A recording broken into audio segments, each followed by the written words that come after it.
یا مجھے افسر شاہانہ بنایا ہوتا، یا میرا تاج گدایا نہ بنایا ہوتا۔ اور بہادر شاہ ظفر مغل بادشاہ بالکل ناکام نہیں بلکہ کامیاب ترین اور ایسا دور اندیش انسان تھا کہ شاید اسے پتہ لگ گیا تھا کہ 2024 میں جو افسر ہوتا ہے، افسر شاہی ہوتی ہے، اسے لاہور کے ڈی ایچ اے فیز 9 میں لگژری گھر ملیں گے جو ڈبل سٹوری، اور ان کی 29 لگژری گھروں کی جو گریڈ 20، 21 اور 22 کے افسران کو پنجاب گورنمنٹ دینے جا رہی ہے، کم و بیش 2 ارب روپے کی خطیر رقم سے تیاری کی جا رہی ہے۔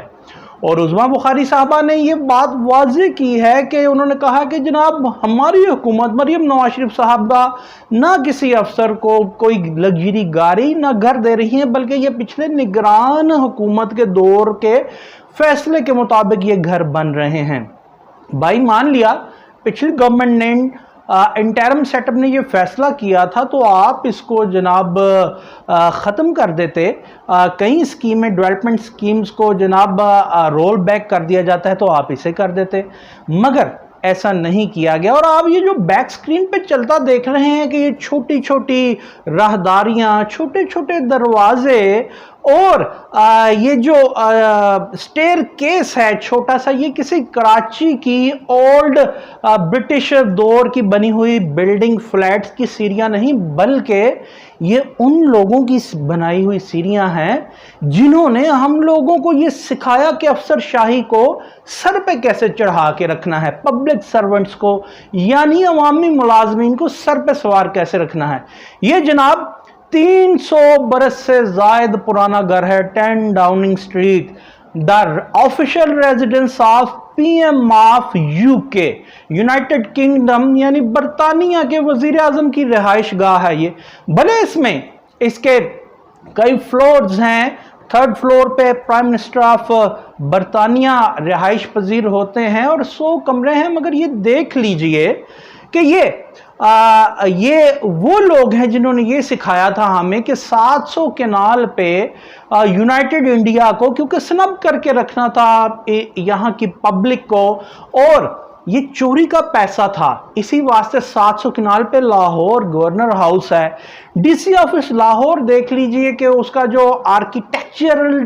ڈیزائن ہے وہ اپنی نامز کو، اپنی جناب ثقافت کو پروموٹ کرنے کے واسطے وہ برٹش آرکیٹیکچر ہے اور کس طرح وہ پرش کو عالیشان عمارت ہے، یہ ان لوگوں نے ہمیں سکھایا تھا اور ڈرانا تھا کہ 700 کنال کے جناب ویلاز میں یا 700 کنال کی جگہ پہ لارڈ بہادر صاحب رہیں گے، ہمیں دبانا تھا۔ اور یہ چوری کا مال تھا، یہ چوری کر رہے تھے یونائٹڈ انڈیا سے اور اس کو خوب لوٹ کھسوٹ کر کے یہ بنا رہے تھے۔ تو خود دیکھیے کہ یہ چھوٹی سی راہداریاں ہیں، چھوٹے سے سٹیر کیسز ہیں یہ 10 ڈاؤننگ سٹریٹ کے، اور یہ